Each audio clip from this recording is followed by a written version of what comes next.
Yep les petits potes, c'est Alex. Aujourd'hui, on se retrouve pour découvrir une souris qui promet pas mal de choses sur le papier, la Uiden S7. Elle est proposée à environ 52 € et la marque met en avant un capteur PixArt de dernière génération et un polling rate de 8000 Hz, un design ultra léger de seulement 52 grammes et une autonomie boostée par une batterie de 800 mAh. Alors, est-ce qu'elle tient ses promesses? On va voir ça ensemble. C'est parti pour l'unboxing. Aujourd'hui, on unbox directement, donc pour la partie unboxing, la nouvelle souris Lightweight Gaming Mouse de chez Uiden. Et du coup, c'est une souris qui est directement envoyée avec un packaging orange très sympathique. Regardez-moi ça. Très sympa. Très sympa. On a du coup la Lightweight Gaming Mouse S7. Alors, comment ça s'ouvre? Je pense qu'il faut tirer par là. Pas du tout. J'ai souvent des problèmes avec les boîtes parce que pour le coup, je sais jamais vraiment comment ça s'ouvre. Je pense que c'est comme ça, c'est aimanté. Ah voilà, nickel. Sympa. On a le remerciement. Voilà. Donc il nous remercie d'avoir acheté cette souris. Bon, moi, elle m'a été envoyée directement par le fabricant. On est sur une souris. Waouh, c'est bien fini. Hein. Elle est très sympa. Waouh, très sympa. Il y a moyen que je l'utilise quotidiennement. Moi, j'ai la G502 juste là. Mais il y a moyen que j'utilise quotidiennement. Elle est très sympa, très légère. C'est en USB-C. Voilà, si vous pouvez voir là, c'est en USB-C. C'est très sympathique. En dessous, on retrouve du coup un film à enlever. C'est le côté satisfaisant des unboxings. On retrouve du coup le bouton pour augmenter les DPI, directement, donc la vitesse de la souris. Et ici, il y a un petit loquet qui s'ouvre. Et on va retrouver le dongle USB. On va pouvoir connecter à l'ordinateur. Elle est très légère. J'espère qu'il y a des poids qui s'ajoutent. Parce que pour le coup, je la trouve vraiment très légère, voire très... jouet, genre très trop légère même.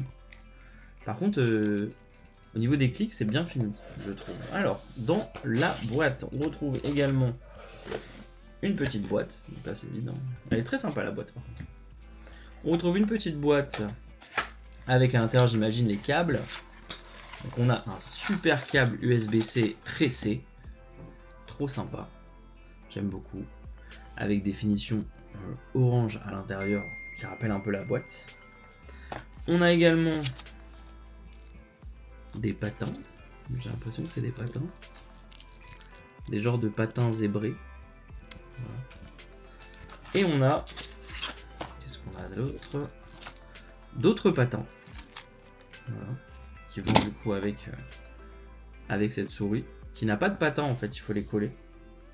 Donc soit je pense que soit je choisis ceux-là, et ça je pense que c'est pour custom directement la souris, donc ça va par dessus et sur les côtés, mais ça ne m'intéresse pas forcément de mettre ça, ça doit être de l'anti-dérapant directement.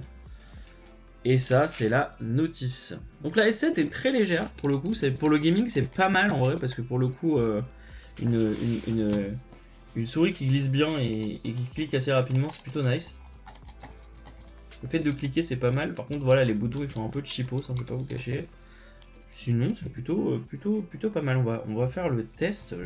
Ici on retrouve, hop, j'imagine, d'accord c'est l'adaptateur Charging Voltage Current, ah c'est pour charger. Donc en fait là c'est un genre de base où vous faites rentrer en USB-C d'un côté et en USB de l'autre. Moi je pensais que ça se branchait directement. Ça se brancher directement sur l'ordi, mais manifestement c'est autrement, je comprends pas trop. Ah c'est si j'ai déjà un câble USB-C sur mon bureau, bah je peux le... Quoique, attends, je vais essayer avec celui-là, la manette de la dernière fois. Ah, quoique ça rentre pas. On est parti pour le test directement avec Alex du montage. C'est parti, salut. Niveau de la prise en main, réaction immédiate. Le poids de la Uiden S7 est vraiment légère. On parle de seulement 52 grammes, c'est impressionnant, mais du coup, le ressenti en main, c'est un peu particulier. Personnellement, j'ai trouvé que ça donnait un côté assez cheap, presque comme si elle manquait de solidité. Visuellement, par contre, elle est réussie. Moi, j'ai la version blanche, mais il en existe aussi en noir et en rouge. La finition est plutôt sobre, pas de RGB tape à l'œil, et ça, perso, j'aime bien. Par contre, petit bémol direct, les boutons latéraux à gauche, franchement, ils font bas de gamme, ça se sent au toucher et ça se voit. Ça casse un peu l'esthétique générale. Niveau confort, j'ai été agréablement surpris. La forme est bien pensée, elle s'adapte facilement à la main, peu importe que tu sois plutôt palm grip ou claw grip, ça reste confortable. En revanche, pour les gauchers, on repassera, c'est clairement une souris pensée pour les droitiers. La marque parle d'un revêtement Nano Frosted Skin Coating, censé offrir plus de grip et résister aux traces de doigts. Alors oui, la souris ne prend pas trop les empreintes, c'est vrai, mais côté grip, perso, je n'ai pas ressenti la différence. Je la trouve assez glissante, surtout après quelques minutes d'utilisation. Et si tu as tendance à transpirer un peu, c'est encore plus flagrant. Au niveau des caractéristiques, le cœur de la souris, c'est son capteur PixArt. Pour ceux qui ne connaissent pas, c'est une combinaison pensée pour offrir un suivi ultra précis, un traitement des données rapide et une stabilité dans les performances.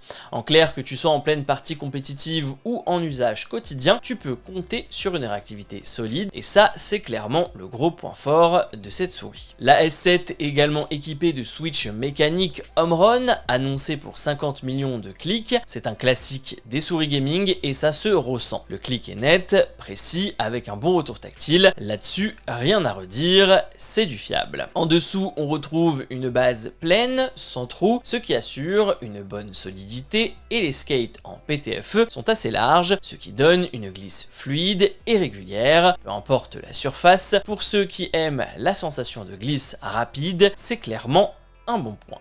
Le polling rate est un argument marketing costaud. À 8000 Hz, en gros la souris envoie 8000 signaux par seconde à ton PC, ça permet une réactivité extrême et capte le moindre micro-mouvement dans les faits. Est-ce que tu le ressens vraiment en usage quotidien? Pas forcément. Pour les joueurs compétitifs, c'est une vraie différence, à condition de l'utiliser en filaire. En sans fil, ça reste correct, mais le filaire est clairement plus fiable pour exploiter tout son potentiel.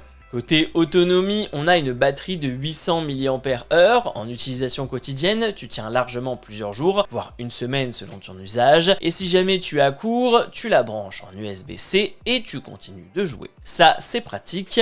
Encore une fois, pour du compétitif, privilégiez le filaire.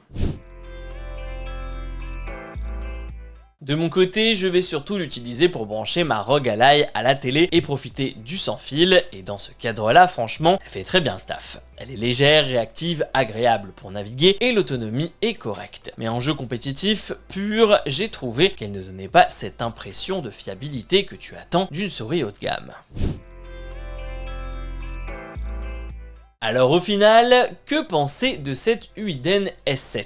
Au niveau des atouts, elle est ultra légère, elle a un capteur PixArt fiable, des switches Home Run de qualité, elle a une bonne autonomie, une glisse fluide, mais aussi des points faibles. On a une sensation de cheap en main, un grip pas vraiment convaincant malgré le revêtement annoncé et des boutons latéraux clairement bas de gamme. Pour 52 €, c'est une souris qui peut convenir à un peu tout le monde, surtout en usage quotidien et pour profiter du sans fil. Mais si vous cherchez une vraie souris gamer compétitive, honnêtement, il y a mieux sur le marché pour le même prix. Voilà pour mon avis, dites-moi en commentaire ce que vous en pensez et si vous connaissez d'autres alternatives intéressantes dans cette gamme de prix. N'hésitez pas à liker, partager et vous abonner si ce test vous a été utile. On se retrouve à la prochaine pour une autre vidéo, un autre live ou une autre histoire d'un héros. C'était Alex. Peace.